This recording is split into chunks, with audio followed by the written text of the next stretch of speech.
આપણે આવી ગયા છીએ જેસર મામલતદાર કચેરીએ, જ્યાં અરજદારો બેઠા છે. આપણે એની થોડીક રાય લઈ. નેટનો પ્રોબ્લેમ છે એવું કહે છે.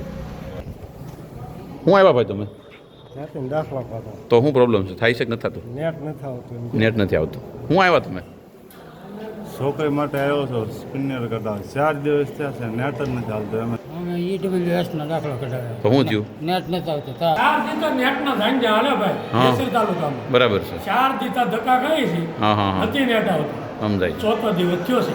હવે કાંઈક હું આવ્યા તમે નેટ હતું ત્યારે કવરેજ નથી કે 4 દિવસ વાટે છે એની સમજાય ગયું.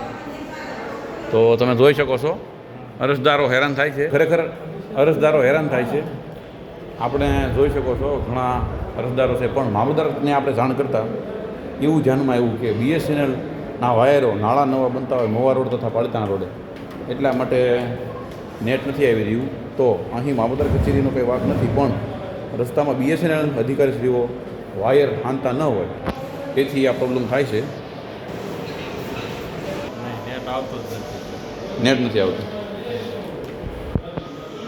તમે જોઈ શકો છો આ બધાય અહીં બેઠા છે અરજદારો.